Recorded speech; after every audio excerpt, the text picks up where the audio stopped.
Mga araw na po tayo ng Camino mula ngayon Arzua hanggang Pedrosa. 19 kilometers, 5 to 6 hours. So honestly, hindi ko lang bakit ako nakaka-survive, kung bakit ako nakakatayo the following morning, at kung bakit ako nakakapaglakad pa. I don't know. Biyaya lang talaga. I cannot explain. Wow, ang galing. Okay. One reason maybe God is giving me time to be silent and quiet and be alone, prayer. Medyo malamig po ngayon dito. Ito yung pinakamalamig na araw namin ngayon. Si Cardinal and Father Miko, kaya ni Cardinal. Sobra taas ang kamay ko.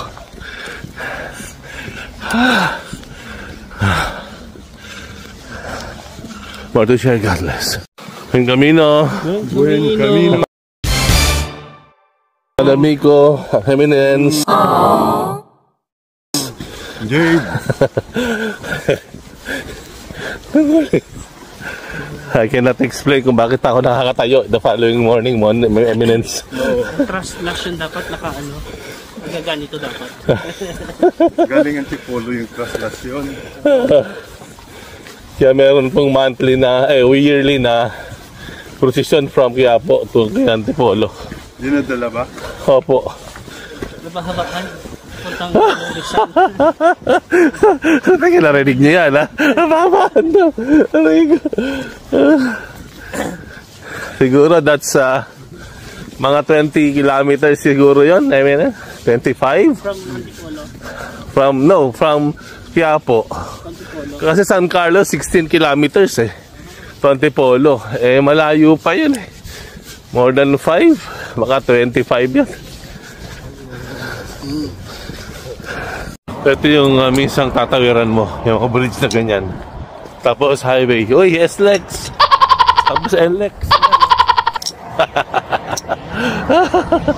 4 kilometers na po ang lalakad. 15 kilometers more. Buen camino.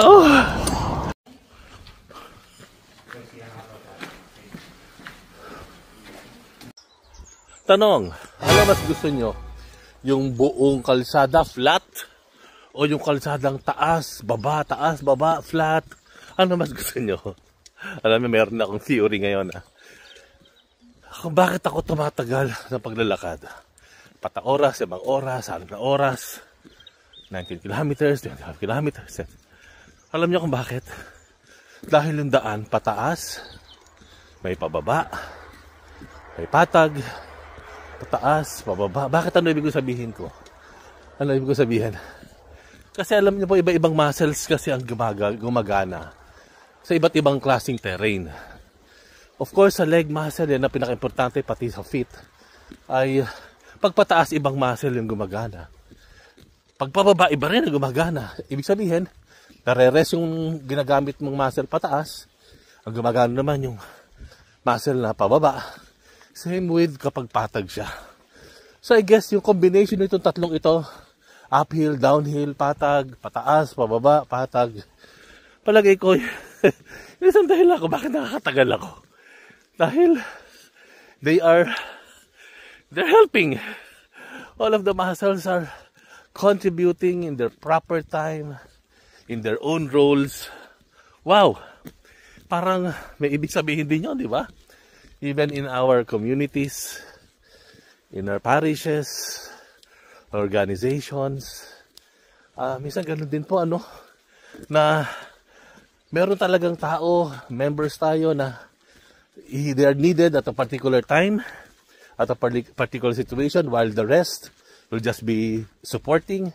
And the next time, yun na bang mga nasa support ang siyang magtitake ng main roles, and those who have taken the main roles will take rest naman. And ganun po yata mas maganda, di po ba? Kesa yung buong patag, walang iisa ang gumagawa. Yun, napaka-paano yun. Sobrang fatigue nun sa isang set of muscles lang. Ibig sabihin kung iisa lang yung gumagalaw. Ang galing, di ba? Hi, more to share. God bless.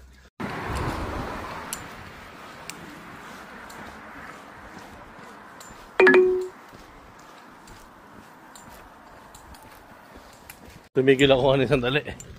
May bench doon, umupo ako. Tinaas ko sandali yung dalawang paa ko, tapos sinubos ko na yung aking tubig.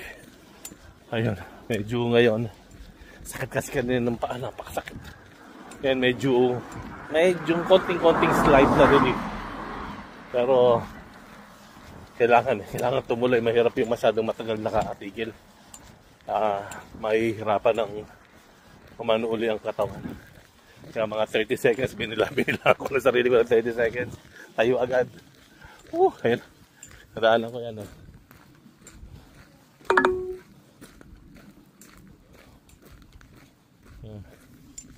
Okay, buen camino. Okay. Aray ko. 1 kilometer na lang. After 4. Tama ba? It's... No, 200... What? Wait, ulit. Okay, after 4 hours and 20 minutes. Ano na lang, 1 kilometer na lamang po ako. Dito sa aming destination. The 5th leg. Second to the last na po. Nitong buong kamino namin. Ayan, hindi ko na alam kung nasaan na sila. Ang ganda. Ayan. So 1 kilometer na lamang po. Itataas ko na uli ang aking paa. Iba to. Mga experience. First time pong nagkaroon ng araw since we started po nung Monday. Friday na ngayon. So 5 araw. Saka lang po nagkaroon ng araw. Ayan, iba rin yung may araw. Iba yung energy na binibigay niya. Yung first 4 days po namin uulang kami. Lalo yung second day, sobrang lakas po ng ulan talaga. Basang-basa talaga kami nun. Pero salamat sa Diyos. All because of God's grace and His will and His mercy. Salamat po, Lord. Yan po. Saan tayo dito? Dito. O dito. Malamang dito kasi ayan po yung sign. Yan o, shell, scallop shell. Yan po, going that direction. Ayun po. Para sa mga magkakamino po, ayun po. 1 camino. 650 meters na lang. Dun. Diyan. Sa kalsada na kami. 650 meters. Thank you, Lord. What a beautiful sky. Ganda ng langit ito. Thank you, Lord. Bigyan ko po kayo na idea. Ano ba yung sakit? Yung tuhod ko pa, natutuwa ako. Praise the Lord. Nabigyan ako ng magandang prescription. Ayan, Doc Meg, Doc Mia, thank you. Kasi hindi po umari ang tuhod ko talaga ang aking worry sa lahat. Pero maganda po yung pinrescribe nila sa akin. At ang naging masakit po sa akin yung talampakan. Overweight po kasi ako, flat-footed. Masakit po. Yun ang, ewan ko kung naramdaman nyo yung parang, hindi ko alam, hindi ko ma-describe eh. Pero pag masakit na, alam mo, I think dumadating dun sa point na parang namamanhid na siya. Parang, huwag kang aayaw. Pag masakit, diretso mo lang. Kasi parang, marireach din niya yung certain point. Ewan ko po haka-haka ko lang to. Na it will adapt dun sa pain na iyon, and you can continue. Instead of just stopping, tapos, mawawala na naman yung pain, lakad ka, ayun na naman, sakit na naman. So parang may ganun po, I don't know. Pero yun po masakit sa akin, talampakan, sobra. Yung may ankle, saka sa kabila, kay auntie. Aray ko. Sa binte, hamstring, yung sakit po ay parang, ewan ko, hindi ko ma-describe. Masakit po. Sa talampakan ko po, bigyan ko ng idea. Yung mga bato po na maliliit, iiwasan nyo yun. Sa sobrang sakit. Tsaka hindi kayo maglalakad sa semento. Mas maganda maglakad sa lupa. Mas malambot. Kahit maputik, okay lang yun. Puputikan ng sapatos mo, okay lang. Kasi mas malambot yun kaysa umapak po kayo. Makikita nyo difference eh. Pag sobrang sakit na, yung fatigue, makikita nyo na yung difference sa paglalakad sa semento at saka sa lupa. Sa lupa at saka sa putik. Thank you Lord. Let's go. Dito lang to. Dito ko lang po naranasan. Ayan po. Ano po tayo yun? May bus. I think yung bus namin yan. Ito po ang aming pit stop. End of the 5th leg. Vlog again. Ito na po yata. Thank you Lord. Parulyada. Pelteria. Belok kiri. Is this the place? I think so. Ito po eh. Kaya kasi natin nga. Dito sila. Oh, thank you Lord. Thank you Lord. Nandito po sila.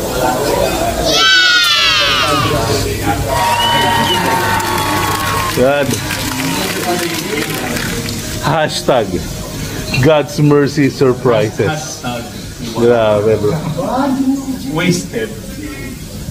Kaya nga eh. Narinig ka ba namin? Hindi ka namin nakikita. Ang masarap palang pagkain dito sa Spain ay ito. Taste the way. Pugita. Octopus sarap.